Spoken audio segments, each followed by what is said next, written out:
Hey, what's going on, Mama? Hi. How you doing? Good, how are you? I'm doing good. Good to see you. What's going on, Mom? How you doing? I'm doing great. Good to see you. What it's been, 7 months pretty much? It's been a while. Oh, Pre-COVID. yeah, it's been too long. Yeah, I think the last time we saw each other was probably the first week of March. Jeez Louise. Yeah, that's right. Well, we went on, is that when We went to the beach That's right. with, what was her name? Cayman. That's right. Shout out to Cayman. Cayman. Hi, Cayman. But what's going on, guys? Welcome to the sit down. This is episode 4. I'm really excited about this one in particular because obviously I have my mom on today. And she's a lot like me. She's got I'm not knowledgeable like she is, but she's got a lot of knowledge. And what we're going to really talk about today, and we're going to break it up into probably 3 or 4 episodes because there's a lot of stuff we're going to talk about. But first what we're going to do is we're going to kind of dive into her profession because that's really going to tie together what we want to talk about. And really what we're going to try to do is talk about her profession and the correlation with the whole COVID-19 situation, because I know there's a lot of malinformation kind of going out there right now, and there's a lot of stuff that's being put out there that just isn't true, or that may be fear tactics, whatever the case may be. And you being in the lab, Mom, you have a very different perspective. You get to see this all from a very different angle than the average person does. Very much so. Right, so let's kind of start there, Mom. What do you do for work? When I graduated from college, my official degree was Bachelor of Science in Medical Technology. Okay. Since then, they have recreated the profession and now we're called clinical laboratory scientists. But it's still a 4-year degree. It's actually a 3+1. So college work for 3 years and then a 1-year internship in a hospital setting. Gotcha, okay. So, and that's very important because people don't realize how much training and education we actually have to do what we do. The laboratory pretty much is just a black box. No one really knows what goes on in there, and we have all these biohazard signs up. No one wants to come anywhere near the laboratory unless they absolutely have to, because they think that it's just like they're going to get sick if they come in. Right. And of course there are risks involved because we're dealing with human specimens, whether it be tissue, body fluid, spinal fluid, sputum, urine, blood. So we're dealing with anything that comes from your body to help a doctor diagnose what's going on in your body. Gotcha. And I mean, you've been in the field longer than I've been alive. Yeah, actually, I graduated 3 years before you were born. I think that's what it was. I think I graduated in 92. So you've been in the field for going on 29 years this year then. Yeah, with a degree, but I actually worked in the field for 2 years before I got my degree. The hospital that was our clinical affiliation offered me a position in chemistry while I was a student at University of Connecticut, which was wonderful. But I'll tell you, I had done 2 years of college and it's all, like your basic prerequisites, your biology, right, your medical terminology. And you do laboratory work, but I never worked with real human specimens. And when the director of the laboratory took me around and she showed me a specimen of blood spun down, just like everyone else, I've had my blood drawn and you see it, it's red in the tube, and then it just goes off to God knows where. You don't even know what happens to it. So I had no idea, even at that point. I'm now a junior in college. I had no idea that when you spun blood, it separates out into the red blood cells, and then the fluid part of your blood, depending on the tube it's collected in, is either serum or plasma. Right. It looks yellow. It looks like urine. And I was kind of like, she showed me the tubes. I'm like, what is that, urine? And she's like, no, that's blood. And she's like, oh, we got some work to do with you. Yeah. And luckily, I'm a pretty quick study, so, and I really enjoyed it. It gave me an opportunity to dabble in the career before I actually got too deep into my education where I couldn't change my major if I felt like, oh, this isn't for me. because some people do. You know, at the time, at the University of Connecticut, we also have to learn how to do phlebotomy. So you're actually drawing patients' blood. And that was a deal breaker for some of the students. You know, when they came into the clinical and they actually had to go on the floors and draw patients, they're like, you know, this isn't for me. Now, let's break down phlebotomy. What does that exactly mean? Phlebotomy, I don't know. I think it's Latin, and it breaks down into like accessing the veins. Gotcha, okay. So a phlebotomist is someone who draws blood from your veins. Gotcha, okay. And Mom, let's kind of talk about this because it's funny. Because over the years, you know, obviously we've been around each other for a lot. You know, we go everywhere together, and you know, I've heard you got asked the question a lot. You know, so what do you do for work? You know, that's kind of a common question. Everybody asks that sort of question. That's a common icebreaker, right? And I've heard you a lot of times, you know, over the years, you know, not necessarily say, yeah, I'm a medical technologist. You'll say something instead like, yeah, I work in blood bank, or I work in phlebotomy, or I work in chemistry. Yeah. Right? And what I think is interesting in that sense is that the whole concept of a medical technologist, I feel, is so foreign. I don't even think a lot of people even know that exists. It is very foreign, and that leads a lot into why our organization, and we're under the pathology group. So American Society of Clinical Pathologists is what we're under in that organization. And that's why they changed our title from medical technologist to clinical laboratory scientist. So it's a little bit more descriptive, and people, just by saying it, can get sort of an idea of what it is that you're doing. Whereas for me, if you say medical technologist, I don't know, even myself, I think of somebody who's building things, analyzers or instruments, or, you know, working with electronic technology more so than dealing with human specimens. So by changing our title to clinical laboratory scientist, I think it's moving us in the right direction, but we're still not an organized community.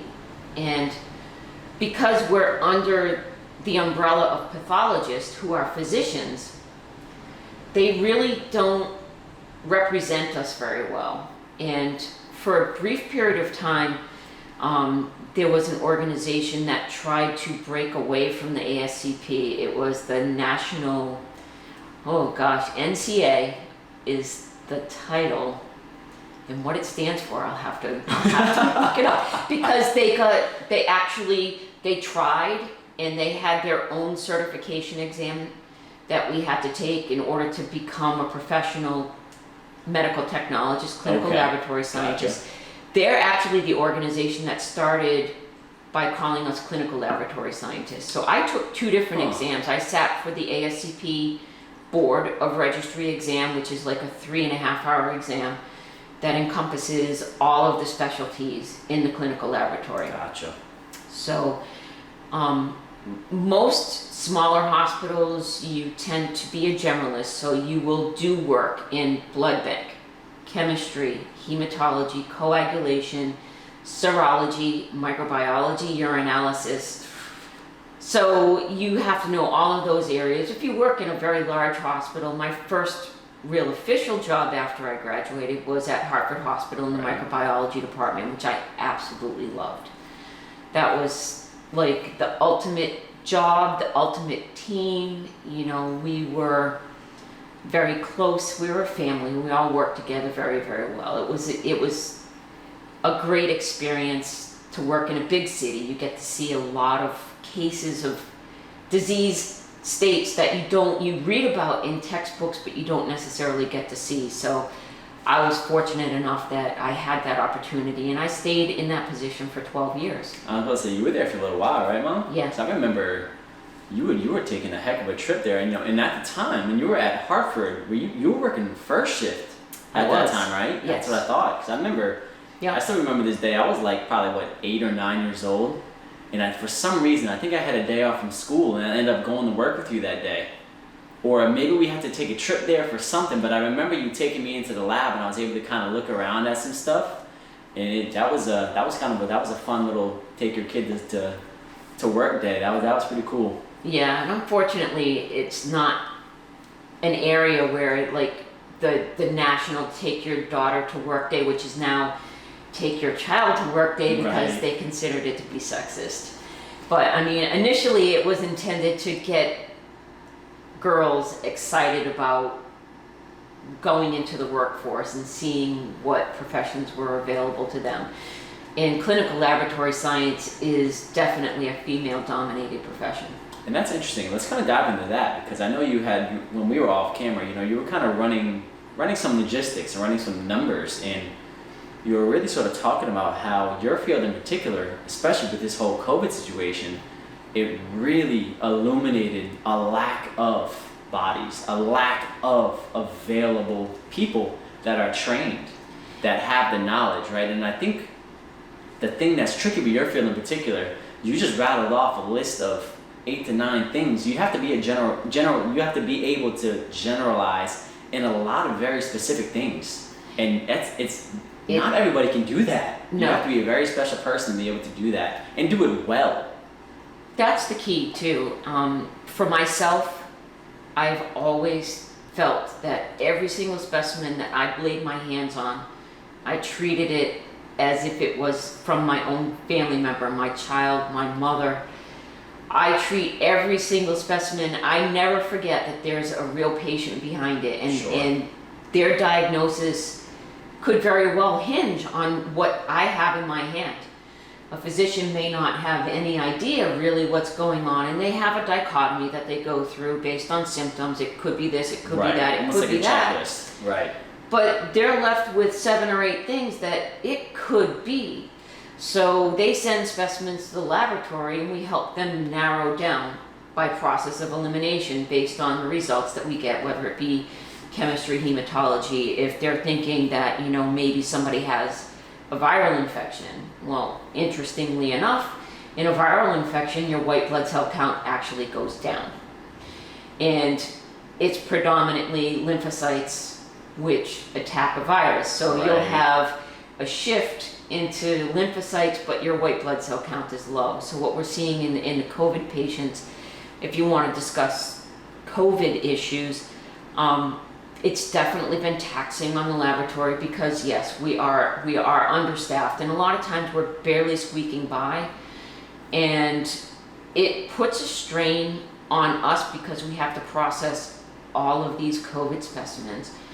And initially, in the very beginning, when like the whole community was behind the healthcare workers and Right. the frontline heroes, and honestly, in the very beginning, we were getting showered with gifts and lunches and thank you cards, and it felt wonderful, because especially in the laboratory, we very rarely get any type of appreciation from the healthcare community because we're so invisible. Right. And the lack of testing and the lack of availability of testing put a spotlight on the laboratory. So more people, I think, there have been a couple of news broadcasts where they focus specifically on the laboratory. And I think that's all going to help us in the end. But for right now, there are far-reaching consequences for the COVID demand. And most of these reference laboratories have taken people from areas that they would normally work and focused them all in trying to deal with all of these COVID specimens. Sure. Say for us, our reference laboratory is LabCorp. And literally, we're a small hospital of 180 beds. And on a daily basis, we're probably sending 200 to 300 specimens to them for COVID testing alone. Now, in how many days? Is that daily? that's one day. Whew. That's one day. So we have rapid capability in our laboratory for COVID testing, but it's reserved for emergency room patients who are very symptomatic and who are going to be admitted. Even if you come in and they're pretty sure that you have COVID, if you're not sick enough to be admitted, They're not going to run around. we're sending your test to LabCorp, and hopefully getting a 72-hour turnaround time. That's on a good case-by-case basis. Right. So ER patients that are going to be admitted who are symptomatic, we'll do a rapid in-house test so we can get a result. If it's positive, in less than 5 minutes. If it's negative, it'll take 15 minutes. And the only other ones that we're doing in-house are labor and delivery patients that are in labor that don't have a baseline status. Sure. So, like, our rapid testing is very limited, and supplies are very limited. Sure. So, you know, to have our current administration try to put it out there that they're taking care of all the hospitals and all of their needs, I can tell you firsthand that it's not true. And I don't want to make this a political Sure. statement No by question. any stretch, but I think it's also important for people to realize that we don't have PPE. We're a laboratory. We need lab coats. We use disposable lab coats. You're supposed to wear it for one day, throw it away at the end of your shift. I've been wearing the same disposable lab coat for 3 weeks because we have none. So, gloves, we run out of gloves all the time. We run out of COVID testing supplies all the time. We're running out of everything, and it's the chain of supply problems as well. Because you've got your FedExes, you've got your Sure. UPSs, they're overwhelmed. They're furloughing people because they feel like they have to cut their costs because they're not making enough revenue. So everything gets backlogged. It's like this giant log jam. You know, the intentions may be good to get everything to where it needs to be, but it's not making it there. It's ending up in some warehouse someplace, and a lot of times it could be temperature sensitive reagents that are sitting in a warehouse over a weekend in South Florida where it's 98 degrees, and then I get my supplies 3 days later. It's been sitting out at room temperature. Now you can't use that. I have to throw it all away. It's $9,000 worth of supplies that now I'm short, don't have any supplies, and I have to reorder everything. Granted, you know, FedEx or whatever will cover that cost, Sure. but it's still, my department is now short reagents Right. and supplies. And that's So, not the point. The point isn't the money. The point is the fact that there's somebody's life on the line. yeah, And you know, my question for you, Mom, is because this is extremely interesting, and to be honest with you, it's a bit alarming. very much. It's a so. bit alarming because some of the stuff you're saying now, I didn't even know. You know, you're my mother. We talk pretty frequently, right? And my question for you, Mom, is you know, what do you think some of the steps would need to be to try to supply the demand that is required in the laboratory for you guys, you know, to not only being short-staffed to produce the product or to get the results that you need to get in a timely fashion so you could potentially save somebody's life. Because I think what people don't understand, what you had said right there, is time sensitive. Everything in the lab is time sensitive. It is. You're working on a time frame that is oftentimes very short. You can't spin blood for 2 days. It doesn't work No. like that.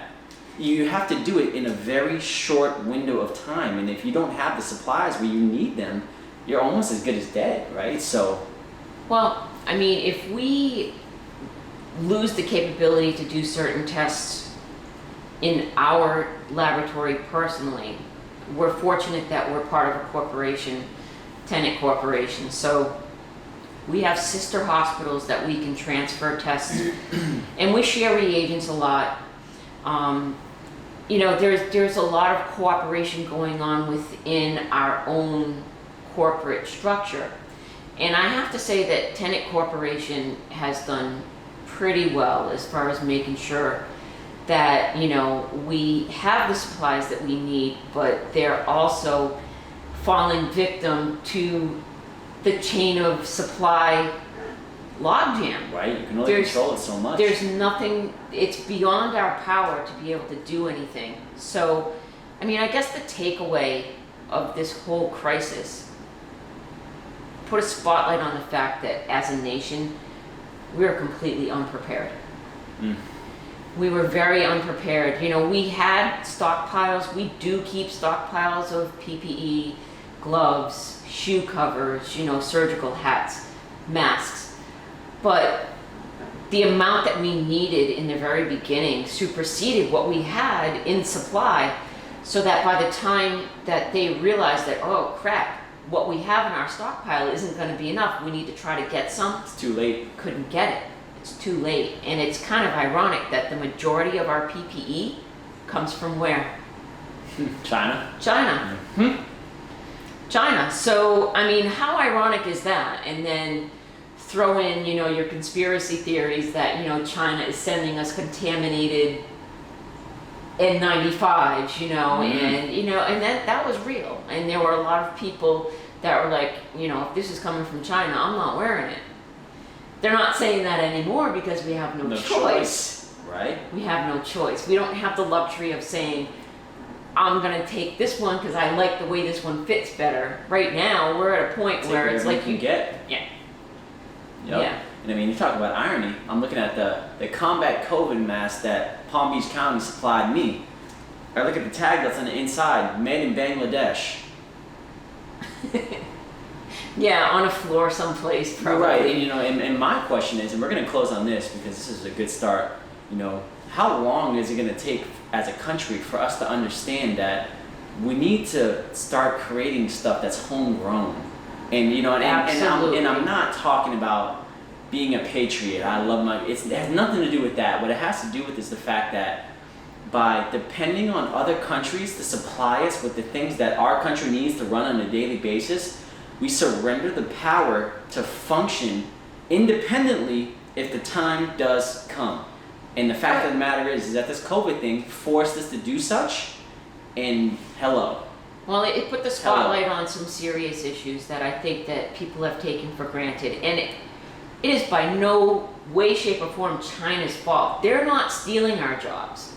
Our corporations are sending our work there because it's cheaper than to pay an American worker to do it. And we need to find a way to make a living minimum wage, number one, to attract people into manufacturing jobs, because most of the manufacturing jobs are gone from this country. Yeah. You see factories, not so much down here, you know, I mean, there really aren't, there's not a lot of industry down in South Florida, but you know, where we're from, in New England, mostly manufacturing, and all of that is gone. All of that is gone. Yeah, so you know, that's something I think definitely needs to be addressed in the future. We're gonna close out part 1 of episode 4 of the sit down with my wonderful mother.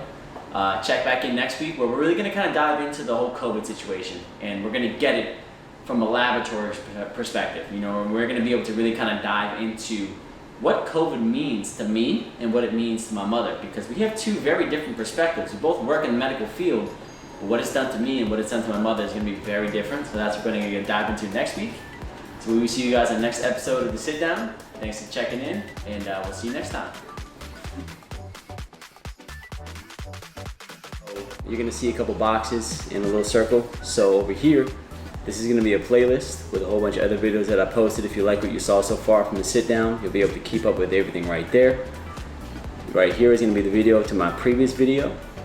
And then right here, click that circle there. Don't forget to subscribe. Hit that bell icon to make sure you get all the updates whenever I come out with some new content. I appreciate the support. Let's keep the train going. Here we go.